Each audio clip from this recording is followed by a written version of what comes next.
அண்ணே எக்ஸ்ட்ரா சேர் போடுங்க தலைவர்களுக்கு. ஆனால் ஒரே நிமிஷம் ஜாயின் பண்ணேன் ராஜா, ஒரு 4 சேர் மேலே போடுங்க. தமிழ் தமிழ் அண்ணே அண்ணே கொஞ்சம் ஒரு 4 சேர் மேலே போடுங்க. தமிழ் எங்கே போயிட்டாப்ல? தமிழ் தமிழ்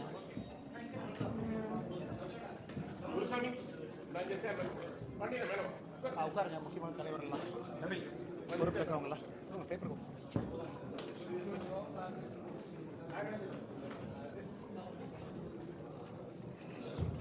தலைவர்கள் மேலே உட்கார வைங்கப்பா.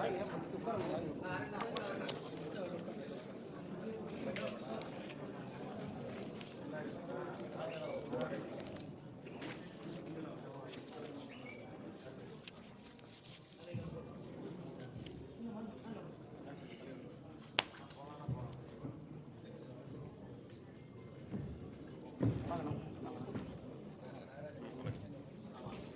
ஆனால் பத்திரிகை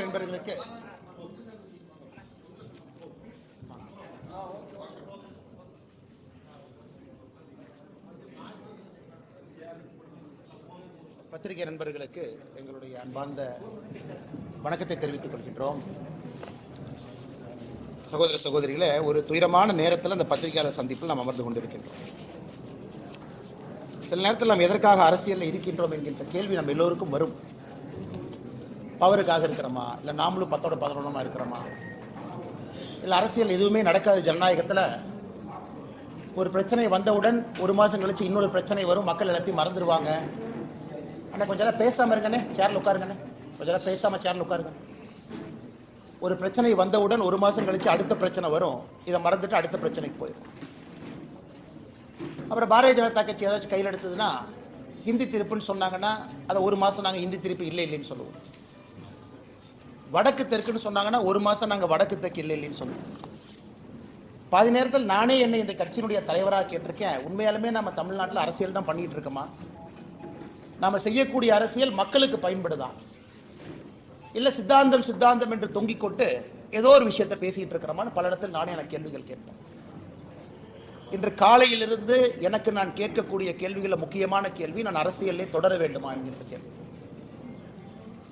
தமிழகத்தில் பட்ட பகலில் ராஜ்பவன்லேருந்து 1.5 கிலோமீட்டர் தொலைவில் அண்ணா யூனிவர்சிட்டிக்குள்ள ஒரு பில்டிங்க்கு பின்னாடி, அதுவும் குறிப்பாக அந்த கிறிஸ்மஸ் இரவு எல்லோரும் பேட்ரோலில் நைட்டு மாஸ் இருக்குது, ஸ்பெஷல் மாஸ் எல்லாமே. 2 குழந்தைங்க ஸ்பெஷல் மாஸுக்கு போயிட்டு வர்றாங்க, போகணும்னு நினைக்கிறாங்க, அந்த இடத்துக்கு போகணும்னு நினைக்கிறாங்க. அந்த குழந்தைகளை எந்த அளவுக்கு கொடூரமாக சித்திரவதை செய்து எதற்காக ஒரு பெண்ணாக இந்த பூமியிலே பிறந்தோம் என்று சிந்திக்க வைக்கும் அளவுக்கு ஒரு கொடூரமான செயல் சென்னையில் நடந்திருக்கிறது. அது வழக்கம் போல அது அரசியல் ஆயிடுச்சு.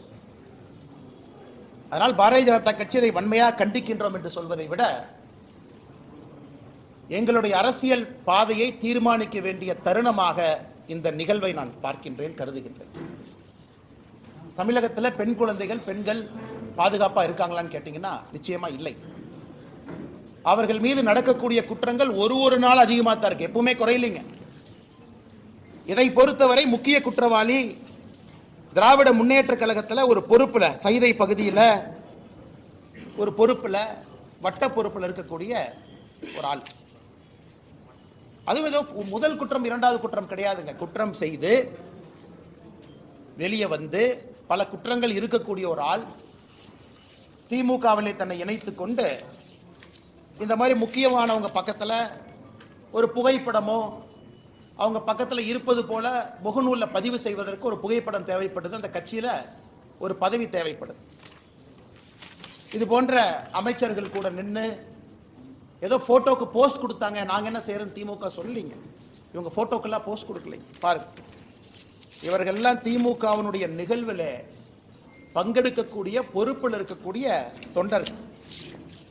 ஒரு முக்கியமானவர்களுக்கும் சால்வை அணிவிப்பது, திமுகவுடைய முக்கியமான நிகழ்வில் பங்கெடுப்பது.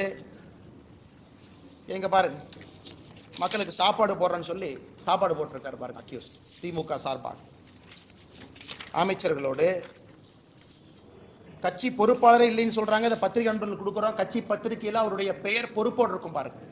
இந்த பத்திரிகை, இந்த கட்சி பத்திரிகை உங்களுக்கு இந்த பத்திரிகையாளர் சந்திப்பு முடித்த பிறகு தருகின்றோம், பாருங்க, கட்சி பொறுப்பை பாருங்க, பேரை பாருங்க. ஏன்னா உங்களால் ஜூம் பண்ணி பார்க்க முடியாது. முரசொலியில அவரை பற்றி வந்திருக்கக்கூடிய பொறுப்பில் இருக்கக்கூடிய அந்த மனுஷனை பாருங்க. ஆனா இன்னைக்கு நாம் என்ன சொல்றோம்னா, திமுக தான் இருந்தாரா இல்ல பாரதிய ஜனதா கட்சி வேலை இல்லாம இந்த அண்ணாமலை ஏதோ ஒன்று நேற்றுல இருந்து கிளப்பிட்டு சொல்லிட்டு இருக்காரா? எங்களுடைய குற்றச்சாட்டு அவர் திமுக இருக்கிறது என் குற்றச்சாட்டு இல்லைங்க. ஒரு குற்றவாளி இதே போல ஒரு கொடூர செயலை செய்தவன் திமுகவிலே தன்னை இணைத்துக் கொண்டு அமைச்சர்களுக்கு பக்கத்தில் நின்று அங்க இருக்கக்கூடிய லோக்கல் போலீஸ் ஸ்டேஷனுக்கு நான் திமுக காரன் அப்படிங்கிற புகைப்படம் தேவைப்படுது. அதை வைத்து அந்த போலீஸ் ஸ்டேஷனில் இருக்கக்கூடிய ரவுடி ரெஜிஸ்டர்ல அந்த பேர் வரக்கூடாது.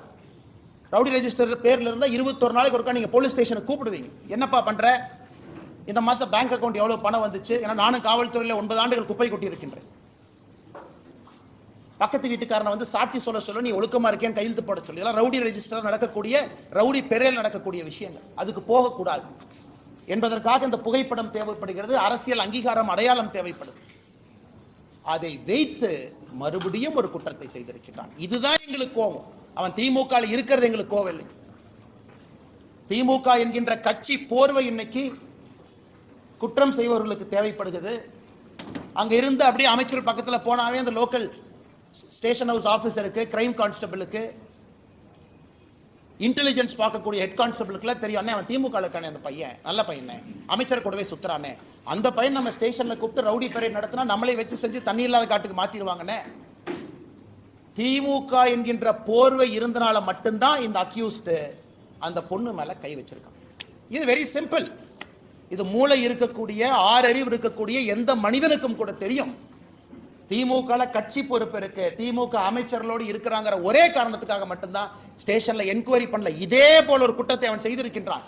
அதே குற்றத்தை 2வது முறை செய்திருக்கின்றான். இதுக்கு நீங்க அடிச்சீங்க பாருங்க பெல்டி அமைச்சர்கள்லாம். எஃப்ஐஆர் எப்படி சார் லீக் ஆச்சு? இந்தியா முழுவதுமே crime criminal tracking network system CCTNS எல்லா போலீஸ் ஸ்டேஷனும் இணைக்கப்பட்டிருக்கிறது ஃபைபர் ஆப்டிக் கேபிள்ல. டேட்டா என்ட்ரி பண்ணோடனே மாஸ்டர் சர்வருக்கு போகும். அதுக்கு ஒரு கண்ட்ரோல் ரூமுக்கு ஒரு SP இருக்கார், இன்ஸ்பெக்டர் இருக்கார்.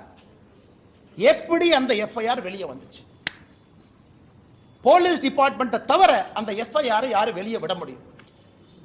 எல்லாமே இன்டர்நெட் புரோட்டோகால் ப்ரொடெக்டட். அவ்வளவு ஈஸியா ஹேக் பண்ண முடியாத சிஸ்டத்தை. அது ஒரு எஃப்ஐஆரா சார்? ஒரு படிக்காத எழுதுனா கூட ஒழுக்கமா ஒரு எஃப்ஐஆர் எழுதுவோம். அதுல குற்றம் செஞ்சது அந்த பொண்ணா, குற்றம் செஞ்சது இந்த அயோக்கியனானே சந்தேகமா இருக்கு. ஏதோ பொண்ணு குற்றம் செஞ்ச மாதிரி எஃப்ஐஆர் எழுதியிருக்கீங்க. அதையெல்லாம் படிச்சா ரத்தம் கொதிக்குது. நான் என்னுடைய காதலனோடு நான் போனேன், ஒதுக்குப்புறமாக ஒதுங்கி இருந்தேன், என் காதலனுக்கு நான் கிஸ் கொடுத்துக்கிட்டு இருந்தேன். இதெல்லாம் ஒரு எஃப்ஐஆரா சார்? தூ, காக்கி சட்டையை போட்டுட்டு அந்த ஸ்டேஷன்ல ஒருத்தவங்க எஃப்ஐஆர் இருக்கீங்களே, வெக்கமா இல்லையா உங்களுக்கு? வெக்கமா இல்லையா? குற்றம் நடந்தது அந்த பெண்ணுக்கு. அந்த எஃப்ஐஆர் படிச்சு அந்த எஃப்ஐஆர் கோர்ட்ல நிக்குமா சார்? ஆனா ஆயிரக்கணக்கில் எஃப்ஐஆர் எழுதி இருக்கு, அல்ல கோர்ட்ல நிக்குமா? அந்த பொண்ணு ஏதோ தன்னுடைய காதலனோடு பிரைவேட்டா ஒரு மொமெண்ட்டை ஸ்பெண்ட் பண்ணதாகவும் கிஸ் கொடுத்துக்கிட்டு இருந்ததாகவும் இவன் புதர் மறைவிலிருந்து வெளியே வந்து புகைப்படத்தை எடுத்து மிரட்டி, என்ன சார் என்ன இதான் ஒரு எஃப்ஐஆர் டிராஃப்டிங்கா? அந்த எஃப்ஐஆர் லீக் பண்ணிருக்கீங்களா சார்? பொண்ணு பேரு, மொபைல் நம்பர், அப்பா பேரு, ஊரு. வெக்க பண்ணு. திமுக எவராஜ் மரியாதை இருந்தா வெக்க பண்ணியா? நீங்களாம் வெக்கப்படும். பொண்ணு, ஊரு, அப்பா, அந்த என்ன அந்த பொண்ணு குடும்பத்தையே நாசம் பண்ணிட்டீங்க. 7 தலைமுறைக்கு ஒரு அடையாள ஒரு இதை கொடுத்துருக்கீங்களா? கருப்பு புள்ளியை கொடுத்துருக்கீங்களா? மனுஷங்களையா நீங்களாம்? அதுக்கு அமைச்சர் கேள்வி கேட்கிறா. 3 மாசம் தமிழ்நாடு அமைதி பூங்காவா இருந்துச்சாமா, இந்த அண்ணாமலை திரும்பி வந்தானாமா, மறுபடியும் கலவரம் வெடிச்சு. வெக்க பண்ணியா நீங்களாம் மினிஸ்டரா இருக்கிறது? வெக்கப்பண். இந்த ஒரு கட்சி பொறுப்பில் இருக்கிறனால மரியாதையா பேசிட்டு இருக்கு. தேசிய கட்சியினுடைய மாநில தலைவர் இந்த வெங்காய பொறுப்பில் இருக்கிறார். அதனால மரியாதையா பேசணும்னு சொல்லி கொடுத்தனால மரியாதை கொடுத்து கூட்டலாம் பேசிட்டு இருக்கு. வீதிக்கு தனி மனிதனா வந்தா வேற மாதிரி இருக்கும். நான் பேசுறது பிரதமர் மோடி அவரை ரிஃப்ளெக்ட் பண்ணுங்கிறதுக்காக ரொம்ப அமைதியா நாகரிகமா பேசிட்டு இருக்கு. வெக்கப்படணும். திமுக இருந்தா நான் சொல்லியா? திமுக பொறுப்பில் அவன் இருந்தனால தான் போலீஸ் ஸ்டேஷன் அவனை செக் பண்ணல. அவனை போலீஸ் ஸ்டேஷன்ல செக் பண்ணாதனால தான் அவன் தைரியமா வெளியே வந்தான். அவன் தைரியமா வெளியே வந்து அந்த எஃப்ஐஆர் படிச்சா ரத்தம் கொதிக்கல. நமக்கு ரத்தம் கொதிக்கல. என்ன எஃப்ஐஆர் டிராஃப்ட் பண்ணிருக்கீங்க? என்ன எஃப்ஐஆர் டிராஃப்ட் பண்ணி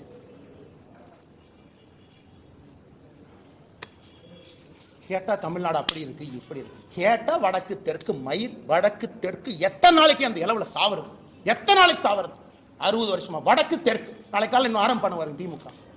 டாக்ஸ் கொடுக்கல, மயிர் கொடுக்கல, மட்டை கொடுக்கல. அது உட்காந்து காலங்காத்தால பிரஸ் மீட்ல வேலை இல்லாம நானும் பேசிட்டு இருப்பேன். இவ்வளவு கொடுத்தோம், இவ்வளவு டாக்ஸ் அளந்து கொடுத்தோம், இவ்வளவு அள்ளி கொடுத்தோம். மக்கள் பிரச்சனை யாராச்சும் பேசுறோமா ஐயா? தமிழ்நாடு அரசியல மக்கள் பிரச்சனை பேசுறோமா? காரி துப்புரமா இருக்கு அரசியல், காரி துப்புரமா இருக்கு. அதனால்தான் இதற்கு ஒரு முடிவு கட்ட வேண்டும் என்று முடிவு செய்திருக்கின்றோம். இந்த அரசியல் நீ ஆகாதுங்க, இந்த அரசியல் ஆகாது. ஆனால் மாநில தலைவராக இந்த கட்சியினுடைய தொண்டனாக நான் ஒரு சங்கல்பம் எடுத்துட்டேன். ஐயோ கட்சினா வந்து ஆர்ப்பாட்டம் பண்ணுவாங்க. எத்தனை ஆர்ப்பாட்டம் பண்றியா? சென்னையில் ஆர்ப்பாட்டம் பண்ண போனா முன்னாள் ஆளுநர் அரெஸ்ட் பண்ணி உள்ள வச்சிருக்கேன், நாயை பிடிக்கிற மாதிரி பிடிச்சு.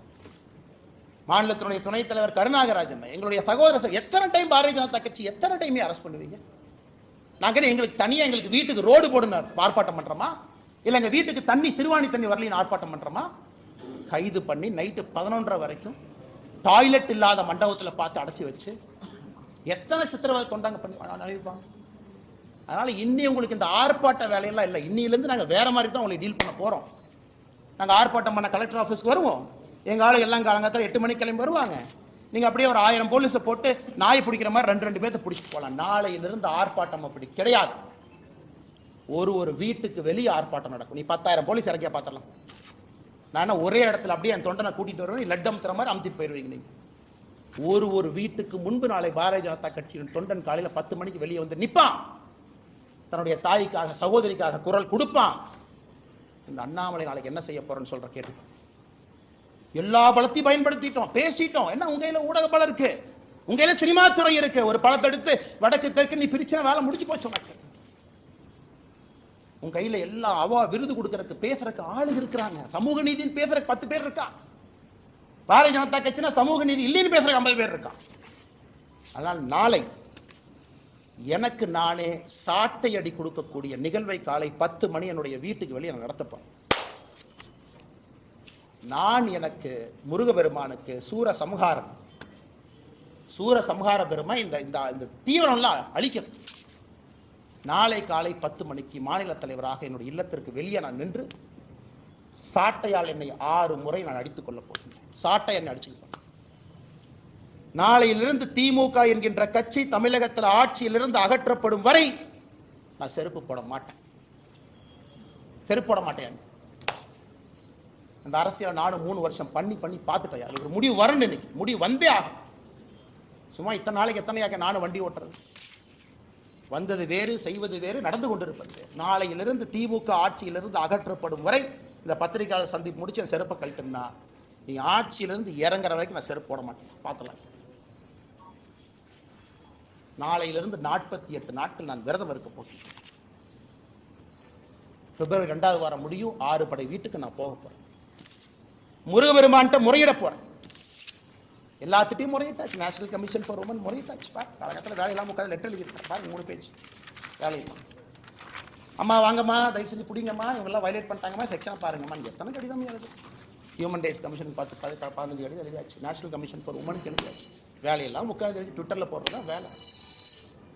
இன்னி பார்த்துக்கலாம் அரசியல், இன்னி பார்த்துக்கலாம். நாகரீகமான அரசியல். இந்த பவுண்டு பை நீங்கள் அநாகரிகமாக பேசுறீங்கல்ல, சோசியல் மீடியாவில் குடும்பத்தை எடுக்கிறீங்க, என்ன வேணாலும் நீங்கள் பேசுவீங்க. கேட்டால் அப்படியே கட்சி போறவைக்குள்ள ஒளிஞ்சுக்குவீங்க. நாளையிலிருந்து என்னுடைய அரசியலும் அப்படித்தான் இருக்கும். இந்த மாநில தலைவர் கட்டுப்பாடு, இனி ஆரோக்கியமான அரசியல், விவாதம், மரியாதை. அதெல்லாம் எதுக்கு மரியாதை கொடுக்கணும்? எதுக்கு மரியாதை கொடுக்கணும்? பெண்களுக்கு குழந்தைகளுக்கு பாதுகாப்பு இல்லாத ஒரு மாநிலத்தில் எதுக்கு உனக்கு மரியாதை கொடுக்கணும்? எதுக்கு மரியாதை கொடுக்கணும்? அரசியல் கட்சியில் நீ மரியாதை வெங்காயம்லாம் கிடையாது. ஆனால் நீங்கள் வாங்கின இந்த இஷ்யூ பேசுகிறேன். எத்தனை இஷ்யூங்க தமிழ்நாட்டில் பேசுறது? ஆனால் டங்ஸ்டன் இஷ்யூ டெல்லிக்கு போங்கன்னா எத்தனை டைமுங்க போகிறது?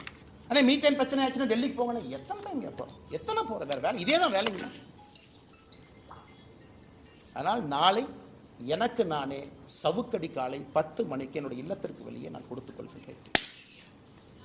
பாரதிய ஜனதா கட்சியினுடைய எந்த தொண்டனையும் இதை நீங்கள் செய்ய வேண்டாம் என்று நான் அன்போடு சொல்லுகின்றேன். நீங்கள் யாரும் செய்ய, வீட்டுக்கு வெளியே வந்து நிற்க வேண்டியது உங்களுடைய கடமை. ஒரு சகோதரியோடு சகோதரனோடு அவர்களோடு நாங்கள் இருக்கின்றோம் என்று உணர்த்த வேண்டியது நம்முடைய கடமை. தீய சக்தி அழிக்கப்பட வேண்டும். தமிழகத்தில் அழிக்கணும், வேற வழி இல்லைங்க. வழி இல்லை. படிக்கிறோம் பாருங்க, எத்தனை கேங் ரேப், எத்தனையா பண்ணுவீங்க, என்னையா பண்ணுவீங்க? தெரியாம கேட்குறேன். 14/8/2024 gang rape of M woman accused யார்? கவிதாசன். என்ன நடத்தினா? Udhayanidhi Stalin fan club Orathanadu. 2/1/2023 youth wing of DMK sexual assault of woman police constable. லட்சணத்தை பாருங்க, விளங்கி.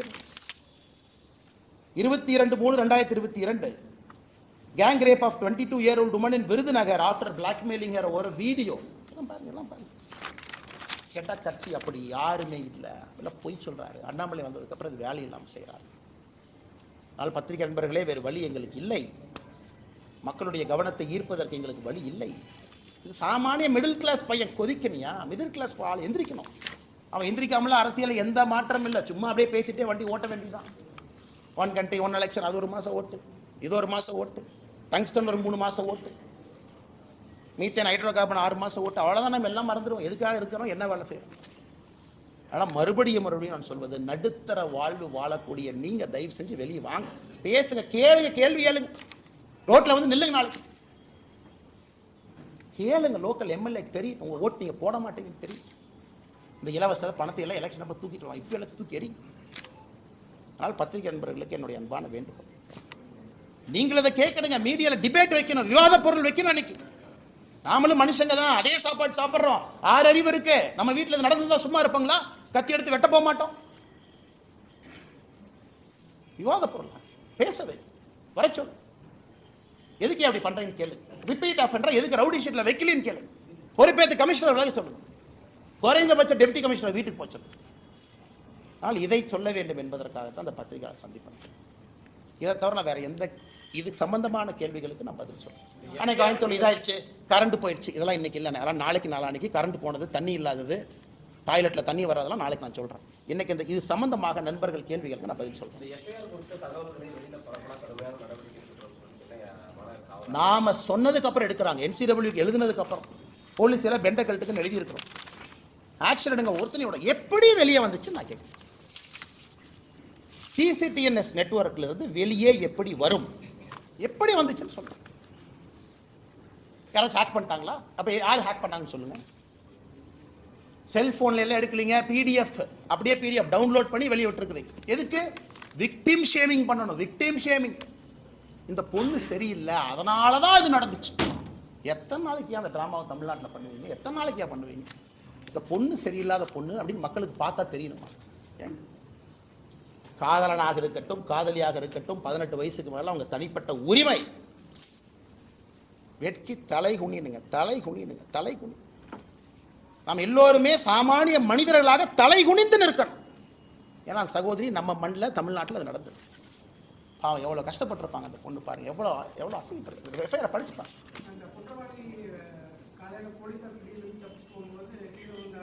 என்ன வெங்காயங்க, என்ன வெங்காயங்க. ஒரு கான்ஸ்டபிளை கூப்பிட்டு ஒரு அடி அடினா கை உடைய, ஒரு அடினா கால். இது பனிஷ்மெண்ட்டா? இது பனிஷ்மெண்ட்டா?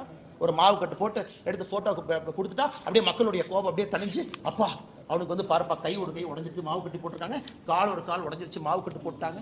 என்ன எல்லாம் 1980 கலைஞர் கருணாநிதி ஐயா திரைக்கதை வசனம் எழுதிட்டு இருக்காங்களா? உண்மையான அரசா இருந்தா 10 நாள்ல சார்ஜ் ஷீட் போடு, 11வது நாள்ல ஸ்பெஷல் கோர்ட்டை கூப்பிட்டு 15வது நாள்ல தண்டனை கொடு. நான் சொல்றேன், இந்த டிராமால எங்களுக்கு வேண்டாம். மாவு கட்டு போட்டேன், கையை உடைச்சேன், கால் உடைச்சேன், இந்த டிராமால வேண்டாம் சார். 7 நாள்ல ட்ரையல் நடந்த கேஸ் இந்தியாவில் இருக்கு சார். 5 நாள்ல சார்ஜ் ஷீட் போட்டிருக்காங்க சார். ஒரே நாள்ல ட்ரையல் முடிச்சிருக்காங்க சார். நீ நினைக்கிற மாதிரி 1 வருஷம் 2 வருஷம் இல்ல, 10 நாள்ல ஒரு சார்ஜ் ஷீட்டை போட்டு ட்ரையல் நடத்தி தண்டனை வாங்கி கொடுக்க முடியும். பண்ணீங்களா? பிரிசன் மினிஸ்டர் என்ன சொன்னார் ரகுபதி? அண்ணாமலைக்கு பொய் சொல்வது மட்டும்தான் வேலையா? காலையாக தான் வேலை. அவங்க வீட்டில் நேர்ந்து விட்டுருக்காங்க. எங்கள் அம்மா ரகுபதி வீட்டில் நேர்ந்து விட்டுருக்குறாங்க. பொய் சொல்கிறது மட்டும்தான் காலையிலேருந்து இரவு வரை இதான் எனக்கு வேலை. ஏயா பிரிசன் துறையை கையில் வச்சிருக்கிற, ஒழுக்கமாக ஒரு வேலையை செஞ்சிருக்கியா? அது வரைக்கும் தெரியாமல் நான் கேட்குறேன். ஒழுக்கமாக செஞ்சிருக்கீங்க. எங்கள் வேலை நாயை போல தப்பு பண்ணா கொண்டு வந்து மக்கள்கிட்ட வைக்கிறதா எங்க வேலை. பதில் சொல்றது உங்க வேலை. ஆளுங்கட்சிக்கார victim shaming, victim shaming, FIR copy release, இதெல்லாம் நம்ம முறை சொல்லல. வேலையெல்லாம் எழுதுனீங்களா அவன் பேரு பத்திரிகையில்? சும்மா அதே வந்து அதே அச்சில் போய் பத்திரிக்கை போய் அதே ஞானசேகரன் பேர் அடிச்சுட்டு அதே வெளியே வந்துச்சுங்களா? சிட்டி ரோபோட் மாதிரி ஏதோ ஒன்று கம்மா அறிவாளர் உட்காந்துருக்காங்களோ இதில். அதனால இது கம்பீரமா எடுத்துக்கணுங்க. ரொம்ப தப்பு பண்றேங்க. நாம் ஒன்னொன்னும் அடுத்து அதை விட கொடூரமா இருக்கனால முன்னாடி நடக்கிறத மறந்தாச்சு. இதை விட அது கொடூரமா இருந்துச்சுங்க. அதனால இதை மறந்துறாங்க. அதனால தான் வேறு வழி இல்லாமல் எங்களை நாங்களே வருத்தி கொண்டு முருகபெருமான்கிட்ட போய் முறைகிறோம். வேற என்னங்க வழி சொல்லுங்கண்ணா?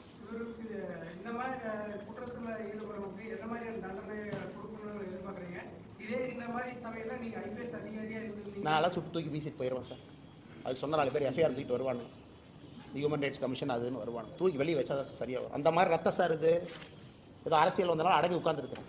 வேறு வழியில் கேட்டால் கட்சி பொறுப்பு, தேசிய கட்சி மாநில தலைவரெல்லாம் நீங்கள் பேசக்கூடாதுங்கிறேங்கிறாங்க. அதனால் வாயை பற்றிட்டு உட்காந்துருக்குறேன்.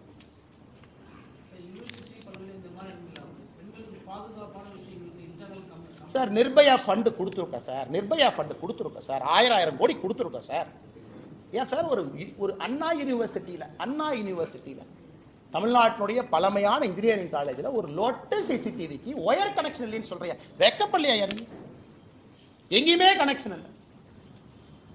அப்ப நிர்பயா ஃபண்டு எங்க போச்சு? நிர்பயா ஃபண்டு கொடுத்ததே இதுக்கு தானே.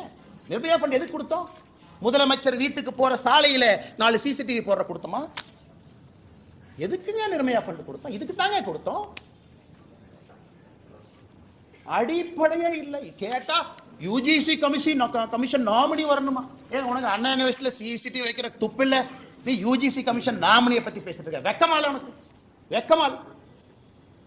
யூஜிசி கமிஷன் நாமினி வந்தாங்கன்னா, இந்த சந்தான முதல்ல பேசுவார்ல லொல்லு சபால, இந்த யூஜிசி கமிஷன் அப்படியே வந்தாங்கன்னா, ஏன் கொடுத்ததுல ஒரு யூனிவர்சிட்டிக்கு சிசிடிவி கேமரா வாங்கி மாட்டியாடு கேட்டா நாளைக்கு காலைல கோவிச்செழியன் சொல்லுவார். அது யூஜிசி கமிஷன் நாமினி வந்தாருன்னா மத்திய அரசு மாநிலத்தினுடைய சுயாட்சிக்கு எதிராக செயல்படுவதாக நாங்கள் கருதுவோம். வெக்கமால உங்களுக்குலாம் கேட்பது. ஒரு அண்ணா யூனிவர்சிட்டியில் கேட்டா வளர்ந்த நாடு, $1 trillion எக்கானமி, $1 trillion எக்கானமி. ஒரு காலேஜில் பெண் குழந்தைகள் படிக்கிற இடத்துல ஒரு சிசிடிவி கேமரா வைக்கிறதுக்கு லாய்க்கு இல்லை. $1 trillion எக்கானமி என்ன பிடுங்க போறீங்க? $1 trillion எக்கானமி அம்பானி உருவாக்கி தமிழ்நாட்டில் ஒரு 10 முதலாளிகள் உருவாக்கி $1 trillion டிக் போடுறக்கா இல்லை ஏழை மக்களுக்கு வேலை செய்யறதுக்காக அரசு?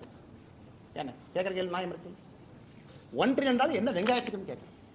அண்ணா யூனிவர்சிட்டி சிசிடிவி வேலை செய்யாது, பஸ்ஸில் பேருந்து ஓட்ட, மேலே ஏறினா எப்போ இடிஞ்சு விடுன்னு யாருக்கும் தெரியாது. ஆனால் $1 trillion எக்கானமியை நோக்கி தமிழகம் செல்லுமா? இதை வெக்கமா இல்லை? இந்த விஷயத்தை பொறுத்த வரைக்கும் முன்பே தகவல் தெரிஞ்சிருந்திருந்தா இன்னும் ஒரு துரிதமான நடவடிக்கை எடுத்திருப்போம். 2 நாள் கழிச்சு புகார் கொடுத்திருந்தாலும் அரசு பல்கலைக்கழகம் காவல்துறையினருக்கு சிறப்பான ஒரு நடவடிக்கை எடுத்திருக்குன்னு சொல்லி வைத்திருக்கிறாங்க. அண்ணே அதுக்கு தானே சாட்டை என்ன அடிச்சுக்கிறேனே, இந்த கேள்விக்கெல்லாம் பதில் சொல்லணுமே தான் சாட்டை எடுத்து நாளை காலையில் என்னையும் அடிச்சுக்கிறேன். முன்பே பாலியல் குற்றத்திலே ஈடுபட்டு இருக்கின்றான் your honour mister education minister. ஸ்டேஷனில் ரெக்கார்டுன்னு ஒன்று இருக்கும். இந்த கோர்ட்டு பிசின்னு ஒருத்தர் அந்த ரெக்கார்டை மெயின்டைன் பண்ணுவார். ரிப்பீட் அஃபெண்டரை பார்க்கணும், அதை ரவுடி ஷீட்டில் எழுதணும். மாதம் 21 நாளைக்கு ஒருக்கா பெரேடில் நிப்பாட்டணும். அவன் போலீஸ் ஸ்டேஷனுக்கு வந்தாலே கை கால்லாம் நடுங்கும். இந்த குற்றத்தை அவன் பண்ணுறான்னா, அண்ணே அது ஒரு நாள் குற்றமான எனக்கு சந்தேகமாக இருக்குனே. அந்த எஃப்ஐஆரை படித்து பார்த்தா அது ஒரு பொண்ணுக்கு மட்டும்தான் அது நடந்தால் எனக்கு சந்தேகமாக இருக்கு. அதே இடம் அதே புஷ் திடீர் என்ற உள்ளே வெளியே வந்தான் மாயாவி போல. எஃப்ஐஆரை டிராஃப்ட் பண்ணிருக்காங்க. இந்த விரச கதைகள்லாம் படிப்பாங்கல்ல, அது கூட இதை விட நல்லா எழுதுவாங்க. அதனால தான் நான் இவ்வளவு வேகமாக செல்வதற்கு காரணம், இன்னி நாங்கள் அரசியலை மாற்ற போகிறோம். இனி சித்தாந்தம் லொட்டு லொசுக்கு நார்த்து சவுத்து இதெல்லாம் நீ வேலைக்கு ஆகாது, அதெல்லாம் வேலைக்கு ஆகாது. இவ்வளோ தூரம் பேசுவேன். நாளை காலையில் மத்திய அரசு டேக்ஸை குறைச்சி கொடுத்துட்டாங்கம்மா. நான் என்ன சொல்லுவேன், காலிலேருந்து தொண்டை தண்ணி கிளிய அது ஏன் கொடுத்தோம்னா, அது டைரக்ட் டேக்ஸ் என்ன, அது இன்டைரக்ட் டேக்ஸ் என்ன, ஜிஎஸ்டி வசூல் என்ன, ஒரிசாக்கு எவ்வளோ போச்சு, குஜராத்துக்கு எவ்வளோ போச்சு, 3 மணி நேரம் பேசிட்டு நானும் படுத்து தூங்கிடுவேன், நீங்களும் படுத்து தூங்கிடுவேன். பெண்களுக்கு எதிரான குற்றங்கள் அங்கங்கே நடந்துக்கிட்டே இருக்கு. இன்னும் இது வேலைக்காக சார், இவங்க புறமையை பிடிக்கணும், வேற மாதிரி அரசியல் பண்ண சொல்லுங்கண்ணா.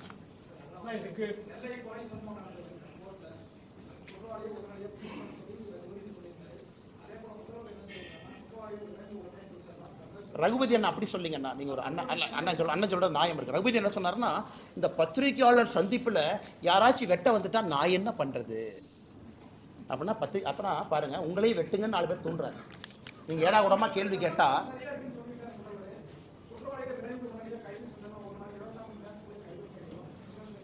அண்ணா பப்ளிக் பிளேஸில் ஒருத்தர் வெப்பன் கொண்டு வர்றான். எப்படி கொண்டு வர்றான்? வெஹிக்கிள் செக்கிங் இன்ஸ்பெக்டர் எங்கே போனார்?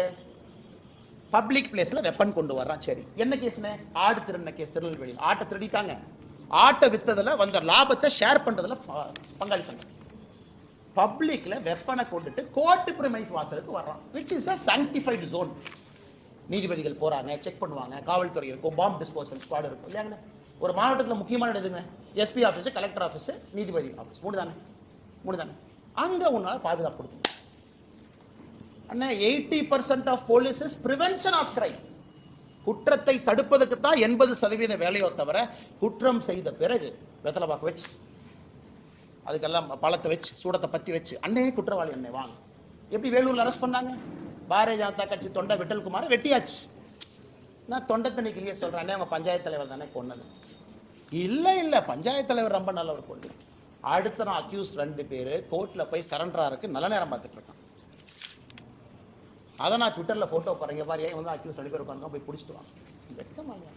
ரகுபதி அண்ணன் பேசுறதுல ஒரு பேச்சு, அண்ணன் பேசுறது, அவர் பேசுறது ஒரு அமைச்சர் பேசுற அழகா இருக்கு. இல்லைன்னு சொல்லுங்க, இல்லைன்னு சொன்னா நான் ப்ரூஃப் கொடுக்குறேன். அவங்க கட்சியில் இருந்தா பொறுப்புல இருந்தா நான் சொல்றேன். அது இதுக்கு இந்த விதண்டாவாதமா திருப்பி விட்டுட்டு இங்கே ஏன் திருப்பி சொல்றேன்? இதான் நான் கேட்கிற கேள்வி. ஆனால் பத்திரிகை நண்பர்களுடைய நெஞ்சத்தையும் தொட்டுத்தான் நான் சொல்றேனே. உங்களுக்கு சார்பாகவும் நான் பேசுறேன். பத்திரிகையாளர் சந்திப்பில் ஒருத்த வெட்ட வந்துட்டா நான் என்ன பண்ணுவேன்னா, அப்ப அந்த பொறுப்புக்கு நீ லாயக்கு இல்லை, ரிசைன் பண்ணிட்டு வீட்டுக்கு போயான்னா. நாங்க அமைச்சர்களாக இருந்து பத்திரிகையாளர் சந்திப்பில் ஒருத்த வெட்ட வந்தானா முதல்ல அவனை வெட்டுவோம். உனக்கு பத்திரிகையாளருக்கே உனக்கு நியாயம் கொடுக்க முடியல, என்ன துப்பு உனக்கு அமைச்சராக இருக்கு? வீட்டுக்கு போக வேண்டியதான். அது பத்திரிகை நண்பர்கள் நீங்க கேட்கணும், அண்ணே எங்களுக்கே உங்களால் பாதுகாப்பு கொடுக்க முடியல, எதுக்குன்னே அமைச்சர் பொறுப்பு, எதுக்குன்னே கார், எதுக்குன்னே கொண்டை, எதுக்குன்னே 2 போலீஸ், எதுக்குன்னே யூனிஃபார்ம் 2 பேர், ஆயுத பூஜைக்கு பூஜை பண்ணுறதுக்கான 2 பொது வச்சிருக்காங்க. அதனால் பத்திரிகை நண்பர்களுக்கு வணக்கத்தை தெரிவித்து, நன்றியை தெரிவித்து, ரொம்ப சீரியஸான இஷ்யூங்கண்ணே. நான் டைவர்ட் ஆகி வேறு இடத்துக்கு போக விரும்பலிங்கண்ணே. நாளை காலை 10 மணிக்கு உங்களை சந்திக்கிறோங்கண்ணே. பாரதிய ஜனதா கட்சியினுடைய தொண்டர்கள் தமிழகம் முழுவதும் எல்லா இடத்துலையும் இருப்பாங்க. காலைல 10 மணிக்கு வீட்டுக்கு வெளியே வந்து ஆர்ப்பாட்டம் பண்ணுவாங்க, போராட்டம் பண்ணுவாங்க. பொதுமக்களும் கலந்து கொள்ள வேண்டும் என்று அன்போடு கேட்டுக்கொண்டார்.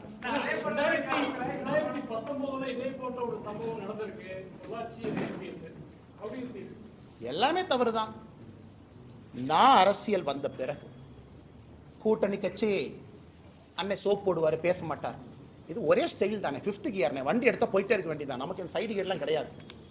நான் அரசியலுக்கு வந்த பிறகு கிடைக்காது.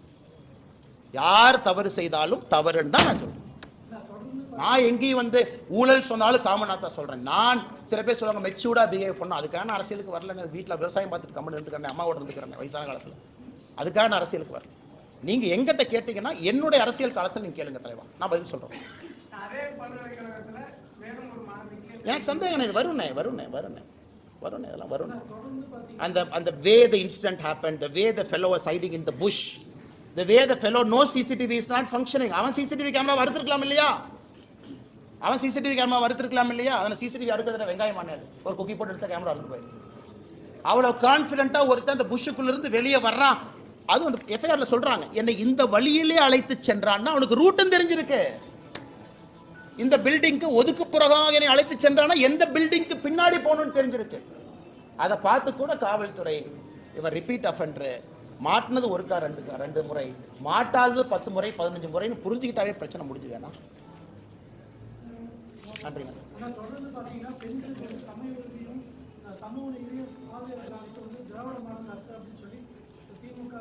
நான் சத்தியமா உங்களுக்கு கேட்கிறேன், நான் சத்தியமா என்னன்னே வெங்காய சமூகம் சொல்லிட்டு இன்னைக்கு இந்த பஞ்சாயத்து பண்ணிடுவோம், நீ பேசிடுவோம். பட்டியலிடத்திலிருந்து வந்திருக்கக்கூடிய அமைச்சர் பெருமக்கள் திமுக என்ன பண்ணி வச்சிருக்கீங்க? மொத்தம் இருக்கிறதே 35 அமைச்சர். 35வது பட்டியலிடத்திலிருந்து வந்திருக்கிறவங்க 35வது பொசிஷன். பட்டியலிடத்திலிருந்து வந்திருக்கக்கூடிய இன்னொரு அமைச்சர் 34வது பொசிஷன். பட்டியலிடத்திலிருந்து வந்திருக்கக்கூடிய இன்னொரு அமைச்சர் 32வது பொசிஷன். பட்டியலிடத்திலிருந்து வந்திருக்க இன்னொரு அமைச்சர் 28வது பொசிஷன். 28, 32, 34, 35 இதான். நான் கேட்கிறேன்னே, ஏன்பா ஒரு பட்டியலின சகோதர சகோதரி ஒரு துணை முதலமைச்சர் ஆக்கின்றா எவ்வளவு கம்பீரமா இருக்கும். நாங்கள் முதலமைச்சர் ஆக்குகின்றோம், ஜனாதிபதி ஆக்குகின்றோம். ஏன்னா எங்களுக்கு ஜனாதிபதி ஆக்கணும், எல்கே அத்வானி ஐயா நாங்க ஏன் ஆக்கல தெரியாம கேட்கிறேன். பொருத்தமானவர், கட்சியினுடைய ஐடியோலா. நீங்க யாரா பிரதீபா பட்டீல் அம்மா வாக்குனீங்க? காங்கிரஸ் கேட்கறீங்களா? சமூக நீதி பத்தி பேசுறது வெட்கப்படணுமையா? நீங்களா கட்சியில் இருக்கக்கூடிய சித்தாந்த பெரியவர்களை ஆக்காம, கிடைத்த முதல் வாய்ப்பு இஸ்லாமியர் ஏபிஜே அப்துல் கலாம், கிடைத்த 2வது வாய்ப்பு ராம்நாத் கோவிந்த் ஐயா பட்டியலின சகோதரர், 3வது வாய்ப்பு திரௌபதி முர்மு அம்மா பழங்குடியா. பார்த்து கத்துக்குங்கய்யா. பத்திரிகையில சும்மா வந்து அப்படி கரவேட்டை கட்டிக்கிட்டு வந்து பாஜகனா சமூக நீதிக்கு எதிரி. எத்தனை நாளைக்கு இந்த பஞ்சாயத்து பண்றீங்க? நேத்து ஒரு தேவாலயத்துக்கு போறேன், ஒரு தேவாலயத்துக்கு போக விட மாட்டாங்க. அதான் பத்திரிகை நண்பர்கள்ட்ட இந்த தேவாலயத்தை சொல்லிட்டு இந்த தேவாலயத்துக்கு போக வேண்டியதாக போச்சு. லெஃப்ட்ல வண்டி திருப்புற இண்டிகேட்டர் போட்டு ரைட்ல போயிட்டேன். ஏன்னா அங்கே வந்து அந்த ஃபாதரை மிரட்டுவாங்க. ஒரு சர்ச்சில் போய் ஒரு கிறிஸ்மஸுக்கு அவர்களுக்கு வாழ்த்து சொல்லி 1 மணி நேரம் மாஸ் அட்டன் பண்ணுறதுக்கு எத்தனை போலீஸ் போட்டு வச்சிருக்காங்க? 1000 போலீஸ் போட்டு வச்சிருக்காங்க. அதெல்லாம் இந்த அண்ணா யூனிவர்சிட்டி பக்கம் திருப்பி இருந்தீங்கன்னா எவ்வளோ நல்லா இருக்கும். நல்லா கேட்குறேன். பாஜகனா இப்படித்தான் அடைச்சி வச்சிரு. அதை யாராச்சும் உடைக்க முயற்சித்தாங்கன்னா முதல்ல அவர் அடைய. சமூக நீதி பற்றி கேட்குறேன். ஆனால் சமூக நீதியை பற்றி வர சொல்லுங்க. நான் திமுக யாரை வேணாலும் பேசுவேன். ஒரு அமைச்சர்லேருந்து மேலே யாரோ வர சொல்லுங்க. நீ சமூக நீதி என்ன பண்ணியிருக்க பேசுவோம், நாங்கள் என்ன பண்ணியிருக்கோம் பேசுவோம். தமிழ்நாடு மக்கள் பார்த்து முடிவு. அங்கே சமூக நீதிக்கு எதிரி எதிரி எதிரி தொடர்ந்து நீங்கள் பேசுறீங்க. வந்து பேச பார்க்க என்ன எதிரி? தமிழ்நாட்டில் $470 மில்லியன் எக்கானமி, 500 மில்லியன் கீழே இருக்கும், $500 பில்லியன் கீழே இருக்கும். இரட்டை டம்ளர் பீகார்ல இல்லைன்னா இரட்டை டம்ளர் சிஸ்டம், பீகார்ல இல்லைன்னா நான் போறேன் பீகார் அடிக்கடி, யூபியில் இல்லைன்னா இரட்டை டம்ளர். ஆய்வறிக்கை சொல்லுது தமிழ்நாட்டில் தான் இரட்டை டம்ளர்னுடைய பயன்பாடு அதிகம். என்ன சமூக நீதி பேசுற நீ? சொல்லு, தயவுசெய்து சொல்லு. ஆனா நான் அரசியல்வாதி கேட்கிறேன், உங்களுக்கு கேட்கிறேன். பட்டியலிட சகோதர சகோதரி பஞ்சாயத்து பிரசிடென்ட் ஆனா கொடியேற்ற முடியாது. தமிழ்நாட்டில் தான் ஹையஸ்ட். யூபியில் இருக்கா, பீகார்ல இருக்கா? இல்ல. எத்தனை நாளைக்கு இதை பேசி பேசி ஜாதி அரசியல் பண்ணி மத அரசியல் பண்ணி வண்டி ஓட்டுவாங்க. காலைல 10 மணிக்கு பார்ப்பேன். நன்றியா, நன்றி. கட்சியில் சேர்த்துறவங்கள சேர்த்துருவோம்.